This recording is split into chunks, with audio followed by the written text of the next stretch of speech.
Good evening, one and all.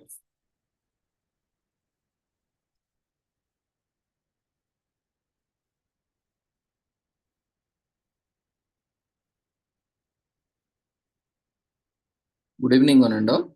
We welcome you all to the international webinar series on holistic health, well-being, and sustainable development 2025, commemorating Azadi Ka Amrit Mahotsav, nation celebrating 77 years of independence and United Nations Sustainable Development Goals 2015 to 2030 as part of awareness and campaigns in collaboration with Sri Holistic Health Foundation India and Sri Research Institute Center for Arts, Sciences and Wellbeing.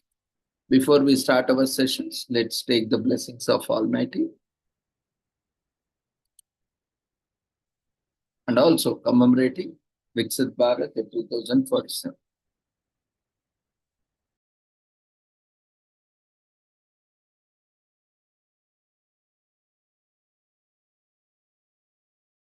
कुरुत्वं कल्याणम् आरोग्यं धनसम्पदः शुभं कुरुत्वं कल्याणम् आरोग्यं धनसम्पदः शत्रुबुद्धिविनाशाय दीपज्योतिर्नमोऽस्तुते दीपज्योतिर्नमोऽस्तुते शुभं कुरुत्वं कल्याणम् आरोग्यं धनसम्पदः शुभं कुरुत्वं कल्याणम् आरोग्यं धनसम्पदः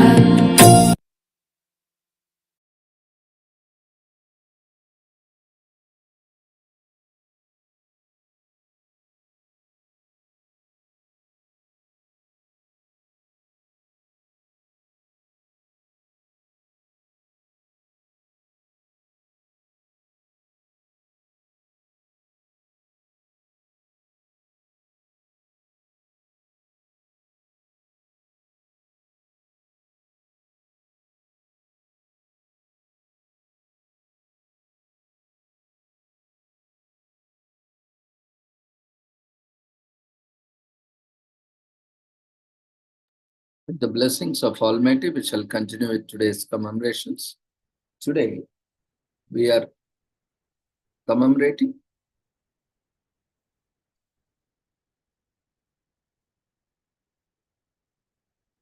few national days celebrated in particular nations.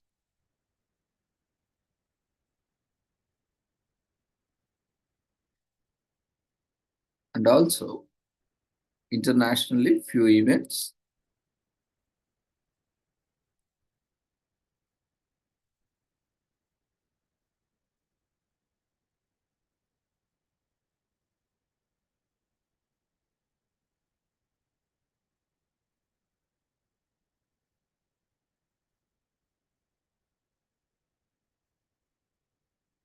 Today, we are commemorating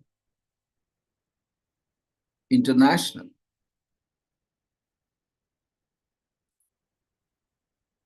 Every Girl Wins Day, which is celebrated on March 13th. This day helps bring attention to women's rights worldwide, especially to young girls. The celebrations involve talks, lectures, and conferences on women's empowerment in every country. The goal is to achieve long-term systematic change that addresses women's rights to equity. The day also inspires young girls to take pride in their most essential assets. They are encouraged to support each other and be an ambassadors of the female empowerment and not just beneficiaries of it. The Every Girl Wins Institute introduced this holiday. Every Girls Institute founder and CEO Dr. Christine Kozak established March 13 as International Day Girl Wins Day. Dr. Kozak started the initiative to help young girls turn their lives around and become successful. Members of the society, the Institute shows young women that they can overcome challenges holding them back from leading fulfilling personal and professional ties and lives. The organization provides written lessons, visual interactions, and group sessions teaching students how to turn their ambitions into achievements and create action plans for their goals in life. The Every Girl Wins Institute is not the first organization dedicated to this cause. The women's rights movement began in the 19th century, focusing on voting rights. In July 1848, around 300 people, most of them women, gathered in New York to lay the foundation for the women's rights movement, including strategies to achieve their goals. This meeting is also known as Seneca Convention, and it resulted in approval of voting rights resolution. However, this was only the beginning of the decades of activism and lobbying, for even the most tolerant and supportive male congressmen were reluctant to allow women to vote. In 1890, the National American Women's Suffrage Association was formed, and between 1910 and 1914, NASA made significant gains at the state level and by 1917 succeeded in getting a woman elected to the US Congress. This year coincided with the US entry into the First World War. Groups like the Women's Land Army showed that women could play an active and productive role in modern world if given equal opportunity and the freedom. Today, hundreds of organizations are dedicated to women's rights, including UN Women and the Global Fund for Women, but there's still a long way to go.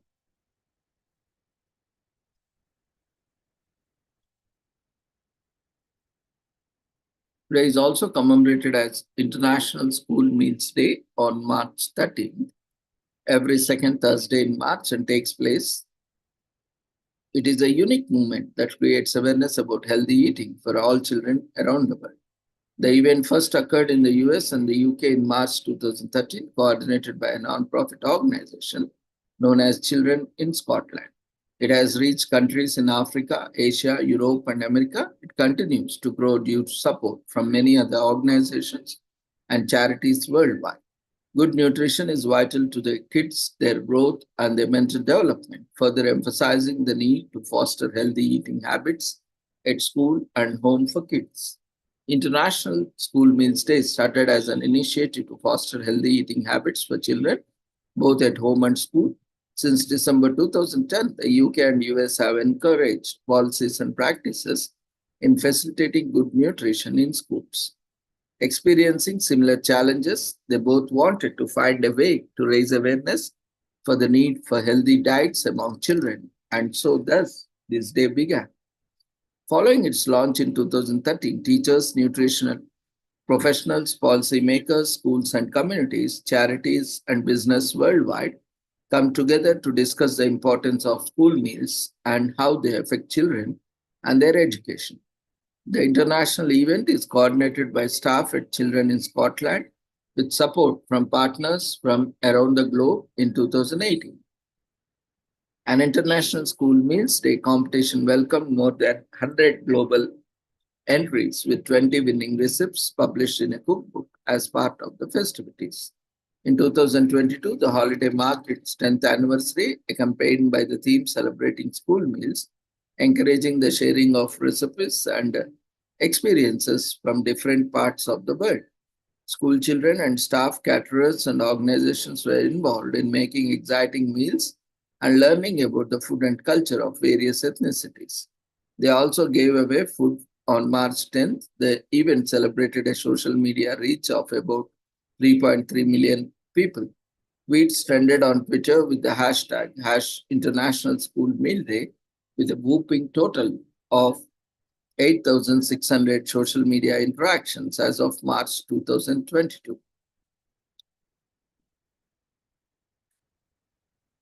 Today is also commemorated as Canine Veterans Day in US, which is celebrated on March 13th. Canine breeders and handlers honor the service of their furry companions. Canines serve vital roles in the military and law enforcement. They get embedded in border patrol and customs, airports, the Coast Guard, the FBI, the police, and even the Secret Service. This day also recognizes other service dogs that help people with disabilities and support animals for those with mental health issues. Service dogs often risk their health and lives to accomplish their missions. It's only fair that we should celebrate their efforts at least once a year. Joe White, a Vietnam War veteran from Jacksonville, Florida, started Canine Veterans Day. White was a dog handler who saw firsthand how valiantly canines served in the conflict and was disturbed by the now abolished euthanasia of working dogs at the end of their military service. To help raise awareness and honor sacrifices of military working dogs, he came up with an idea of holiday commemorating them. The Greeks and Romans used the early military working dogs, favoring the monstrous cane corso. The corso served as a guard dog due to its fearsome appearance. The Persians utilized leaner, sleeker breeds like the Saluki, the ancestor of the greyhound, for hunting wild game. Mongolians had canine sentries in their armies. These massive dogs were ancestors of the modern day Tibetan Mastiff. Legend has it that Genghis Khan led 50,000 of his war hounds to Western Europe, where they devoured the enemy in an unstoppable march. While this account is probably military propaganda, it shows the importance of martial role dogs occupied in ancient times. During World War I, dogs were used as messengers by European forces. They also hauled supply carts and machine guns, located wounded soldiers, and carried medical kits. In World War II, dogs served as various branches, acting as scouts, guarding supply posts and camps, and rescuing downed pilots. The Vietnam War marked the largest deployment of dogs in US military history.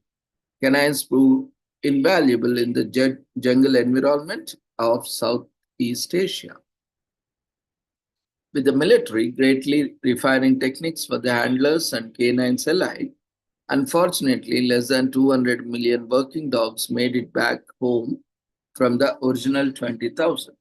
Today, working dogs detect explosives and narcotics, and they have much better welfare thanks to the military learning from its past mistakes.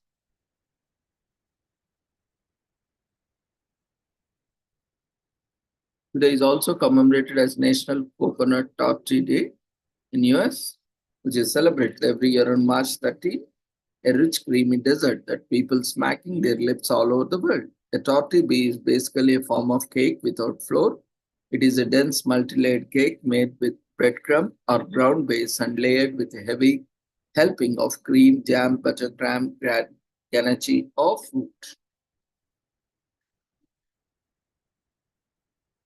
The word coconut is derived from the Iberian word el coco, which refers to a mythical hairy monster, which must have been in nod to the coarse hairs outside a coconut. The name is said to have been bestowed by Spanish and Portuguese explorers.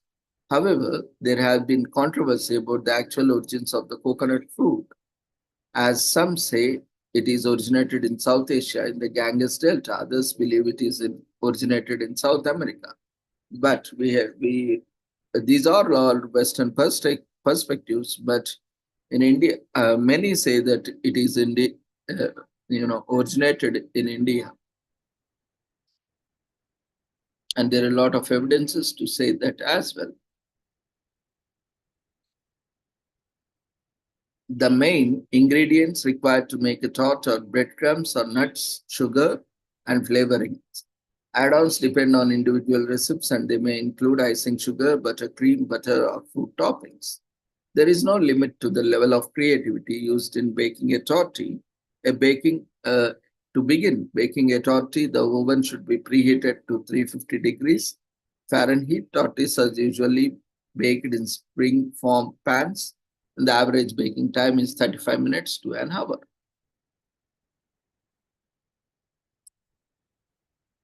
Today is also commemorated as National Earmuff Day in US.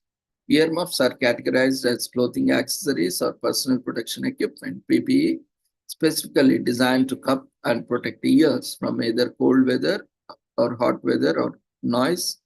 Designed by Chester Greenwood in the 19th century, earmuffs are a regular part of winter fashion and a necessity for construction workers. Their comfy fit and practically its stylish design make earmuffs a crowd favorite.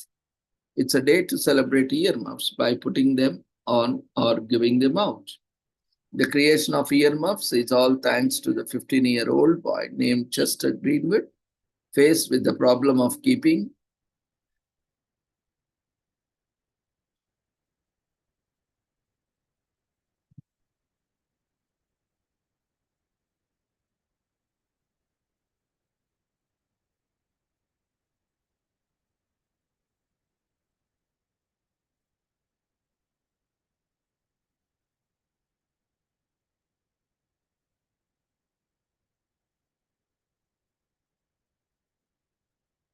after a day of ice skating. The designed two ear-shaped loops of iron enlisted his grandmother in sewing tufts of wool over the loops. They created a working model. This is how the first ever earmuff was made.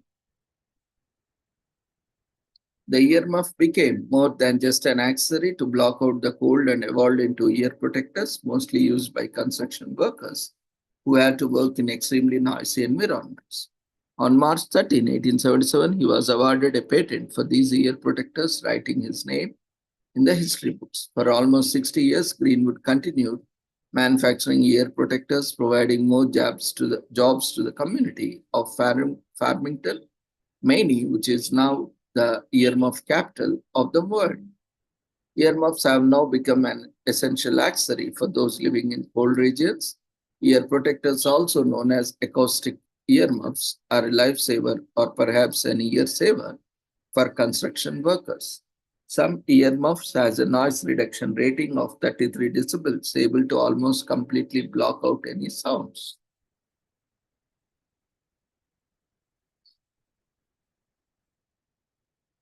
Today is also commemorated as National Good Samaritan Day in US, also known as Good Samaritan Involvement Day, is celebrated on March 13th every year. It's a day to celebrate and encourage kindness, selflessness despite our differences. The phrase Good Samaritan is based on a biblical parable.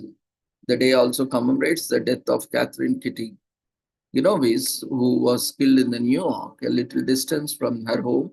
It is believed that Kitty would have been lived if I had intervened during the attack. On this day, we are reminded to be the brother's keeper in all circumstances.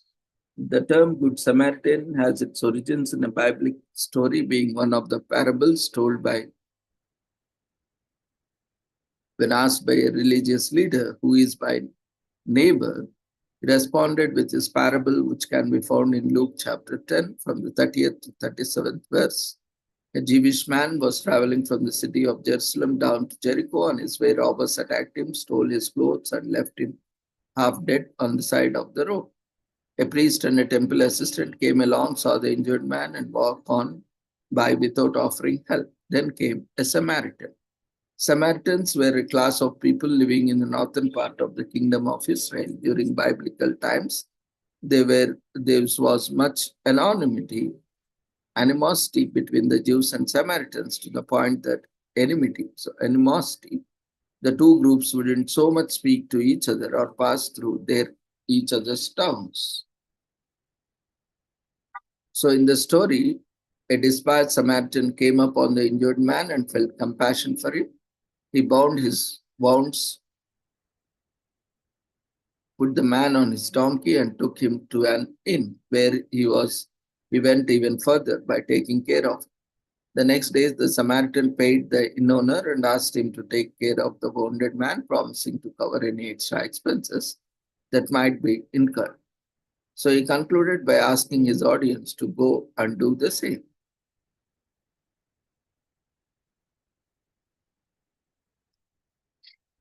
Today is also commemorated as National Jewel Day in US, recognizes precious stones, special heirlooms, and the gems of people that make them.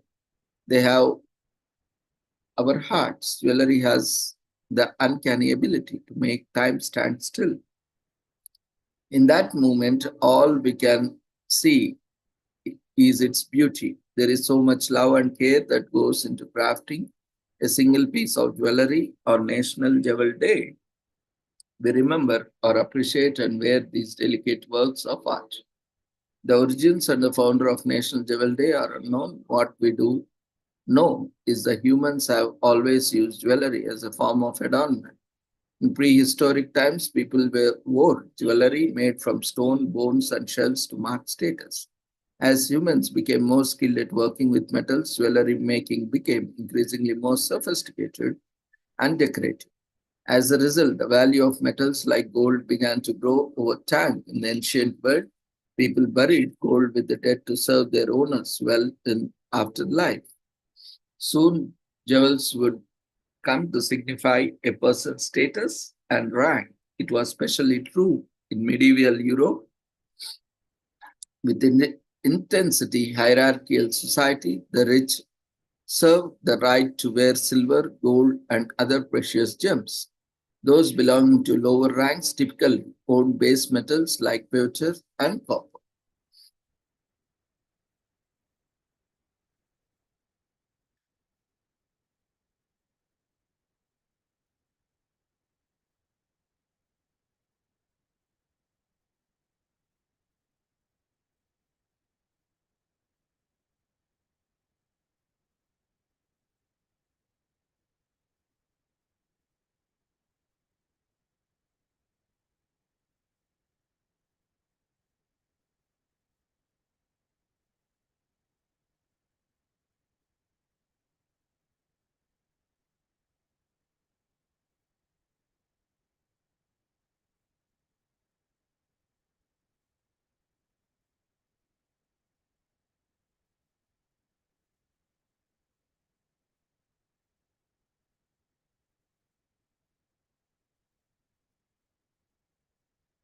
Jewelry also became flashier over the ages. Cutting techniques became more advanced during the Renaissance age, which meant shiner stones and elaborate enamels encasing both sides of the stone. It was also during this time that people wear jewelry to signal political strength or religious affiliations. By the 19th century, the world had grown increasingly weary with industrialization, so as to wait to reclaim their souls and reject machine led systems. Dwellers of time focused on creating beautiful handcrafted pieces instead.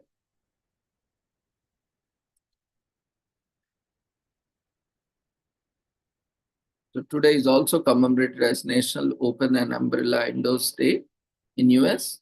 It is a day to test the popular superstition that opening an umbrella inside will bring bad luck. Superstitions are baseless beliefs held by people that influence their behavior. They are irrational beliefs that performing or not performing particular acts will lead to either bad luck or good luck. National Open and Umbrella Indoors Day allows you to try your luck and see how your day goes on. And don't blame anyone if your day goes bad.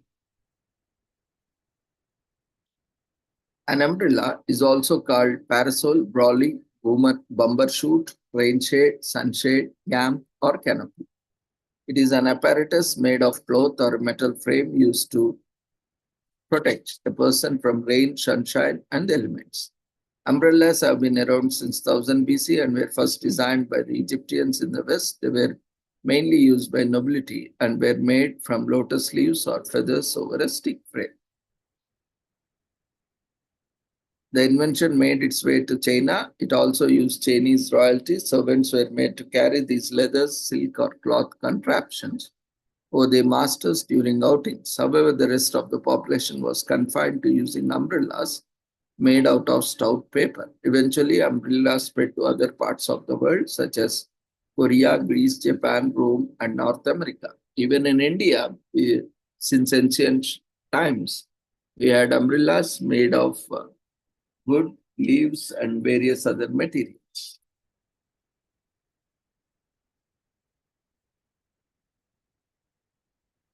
So the superstition about opening umbrellas indoors can also be traced back to the ancient Egyptian era. When Egypt worshipped the sun god, it was believed that the act of opening an umbrella indoors would displease their god, and so this was avoided at all costs. The superstition also has roots in the circumstances surrounding the umbrella in England during the 18th century. At that time, umbrellas were not as light and easy to operate. They were rigged with hard metal spokes and were much heavier than they are today. Thus, opening an umbrella inside where others are likely to come to harm was actually dangerous. The idea of opening an umbrella endorsed progress from mere warning to a superstitious belief. Another superstition is that merely opening an umbrella indoors can't cause bad luck unless umbrella is black.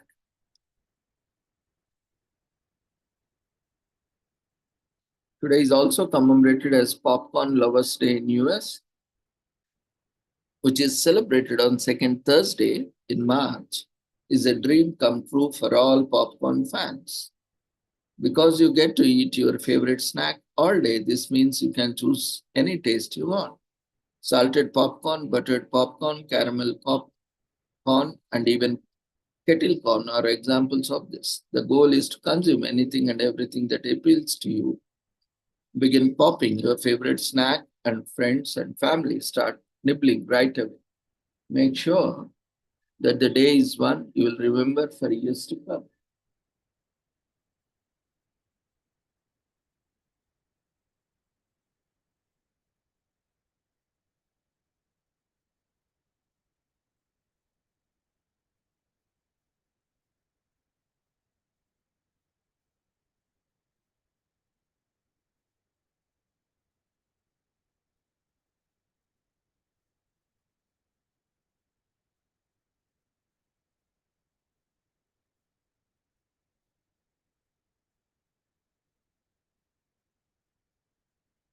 There is also commemorated as Smart and Sexy Day in US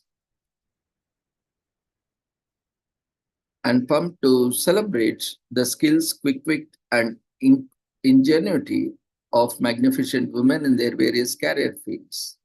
According to research, women constitute about 49% of the global workforce, and the number is set to increase as women have been actively seeking jobs and employment opportunities in recent times.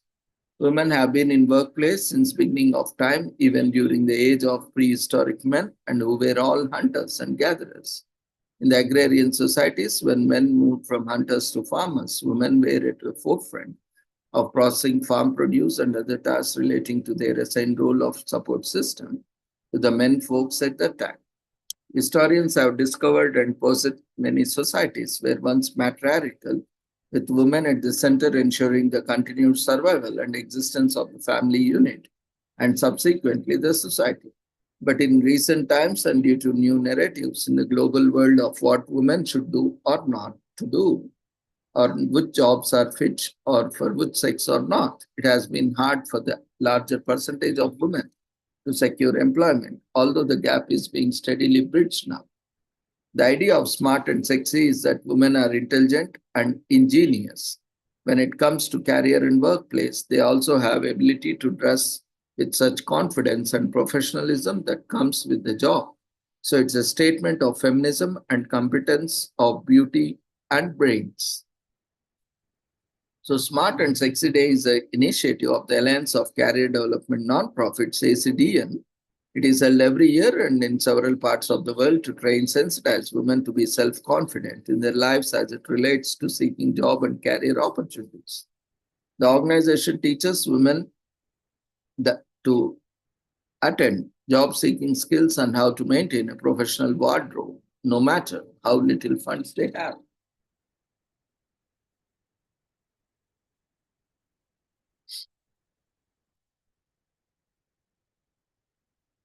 So today is also commemorated as Holika Dahana in India, also known as the Festival of Colors, celebrated yearly in March, and this year it falls on March 13.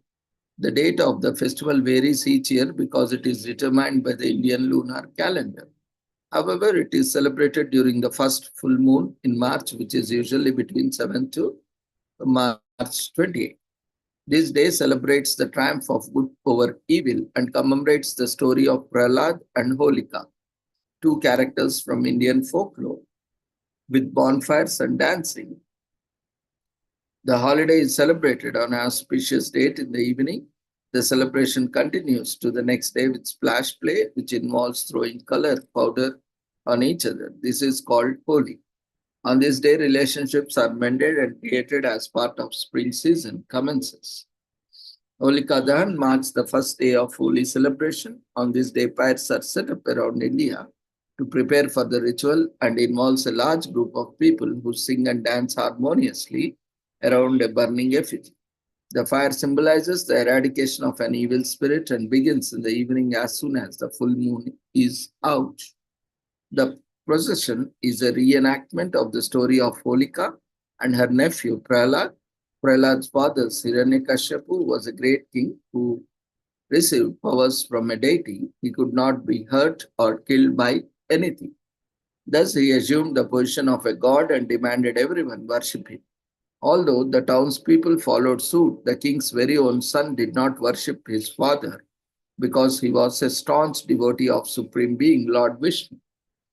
This blatant disregard caused Hiranyakashipu great anger, so he sought to kill his son. After many failed attempts, the king decided to ask his sister Holika, immune to fire, for help. Holika was given the task to lure Prahlad into a burning pyre, leading to Prahlad's death. To their dismay, the plan did not go as anticipated because Lord Vishnu intercepted. Vishnu rescued Prahlad and Holika burned in the fire despite her immunity. This earned Vishnu the title the protector of good, as he protected his devotee from his evil art. Holika Dahan is followed by fun festivities in the next day with water splashing, painting with color powder, and snacks. During this day, devotees find solace in Lord Vishnu while other participants pay tribute to Prahlad Shir's bravery and trust. The day is used to reconcile and reflect on life and relationships. The holy symbolism has traveled across the borders as now it is celebrated by Hindus in India and diaspora across the world and by everyone worldwide. Countries like Southern Africa, Europe, Australia, Singapore, United States participate in these festivities and also even in other countries. The holiday teaches us the good will always conquer evil. The color and water play come from the playful ways of Krishna. Krishna was afraid that Radha would not like him because of his color. His mother advised him to paint Radha's face with the color of his choice. It turns out Radha liked him blue or green. Try eating popular holy snacks like gujia, fried dumplings, malpua, pancakes, kachori, and barfi. If these sound strange to you, try them. They are tasty. Don't forget to share with friends and family. Holi is not about color. It's also about sharing. Holi is a playful holiday celebrated by splashing color or water on loved ones, hold dancing contests, and try Indian dance moves. You can also reenact the story of Holika in Prahlad. The arrival of spring, the love of Radha and Krishna, the death of Holika are all celebrated on Holi. Krishna, who is blue in complexion, is often assumed to be the god of Holi due to his color. In actuality, his color comes from a poison he ingested.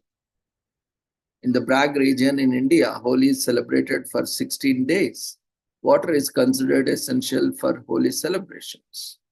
The local Indian drink popularly served during Holi contains cannabis and may have after effects if consumed too much. Beware of the bug. Holika Dahana celebrates the victory of good over evil. And we feel excitement whenever we feel such holy celebrations. It's a great time to lose fun. When the color splashes begin, it's exciting to see different colors all over the place. The dance celebrations with outfits stained with colors are a sight of the eyes. So with this, we shall end today's commemoration. Thank you everyone for joining us. We request everyone to quickly fill up the feedback form, which has been raised in the form of polls. So we have a social work conference for 10 days, starting from 15th March 2025 till 24th March 2025. So from Saturday, this day after tomorrow Holi, and after Holi, the next day of Holi, our social work conference starts from 15th, and 18th is World Social Work Day, and we have very important commemorations like World Forest Day, World Water Day, World Meteorological Day, and so on. So we'll be commemorating as part of World Social Work Conference. We request everyone to utilize these opportunities. Social worker does not just create an opportunities, does not look for an opportunities, but also shares opportunities, utilizes opportunities with himself or herself and also with others. So it's as a social worker, let's together contribute to these wonderful celebrations and occasions. You can also download our brochures and all from official website of International Federation of Social Workers.